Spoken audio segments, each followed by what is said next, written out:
would have expected a happy ending for our Prince Charming, Prince Andrew, living proof that you can't just throw money at a problem unless you really want it to go away. Though, if by go away you mean on every single front page. 3 cheers for His Royal Highness. I don't want to piss on your pizza, mate, but it all looks a bit like a rich guy using cash to make a lot of awkward stuff disappear. Because let's face it, that's exactly what's happened. Bit of a U-turn too. A trial was on. Andy was giving evidence under oath next month, going to tough it out. Totally innocent, would clear his name. No one saw this coming. Or maybe they did. In some ways, this didn't surprise anyone. It was a racing certainty that it had to end this way. It was always highly likely that this case would never reach trial. Aren't you guys clever? Could have mentioned it before.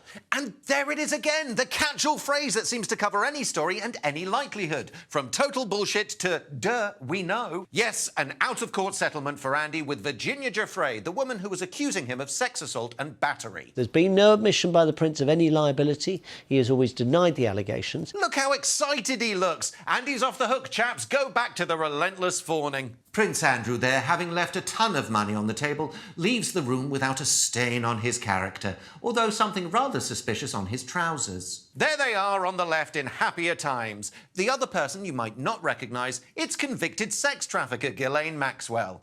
Can't imagine how she got in the pick. Andy was out of options, unless you count actually winning the case. Don't be silly.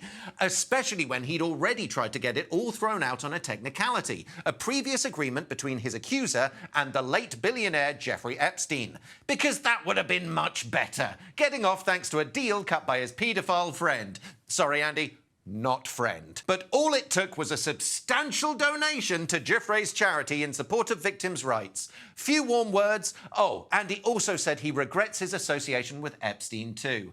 Bloody hell, I bet he does. Finally, some decent press. Here's one for you, Your Highness. Philanthropist Duke raises awareness of sex trafficking? Not quite. Even the staunchest royalists, just a month after insisting it's all to play for, now agree he's absolutely fucked.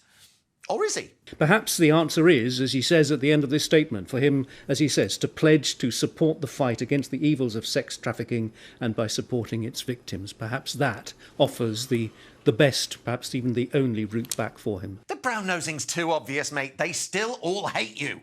How much is the settlement? Bit of a disagreement. 10 million? 12 million? All very hush-hush. And Mummy is helping her favourite son out. Stops it all taking the shine off her glorious Jubilee year. And everyone's gagged until the party's over.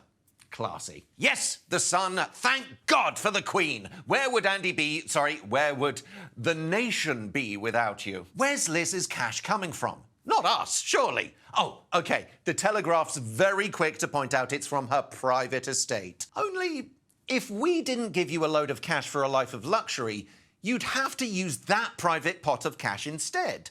Our cash means you keep your cash for this kind of thing. So, what's the difference? The paper obviously didn't ask. Where now? Well, Andy's convinced he can make a grand return to public life. Got to work on the image a bit. A lot. Lots of ground to make up when you're a pariah in the world's worst family. Not least convincing Mummy to give you back your royal titles and patronages. Not now, Andrew. Next year, maybe. Oh, and got to convince Charlie that when he takes over, you're not going to embarrass him. He's just fine doing that himself. Big cash for honours and citizenship scandal, though some did desperately try to keep his name out of it. Maybe give your bro a few PR tips. And, of course, the whole national laughingstock thing. Andy, not Charlie.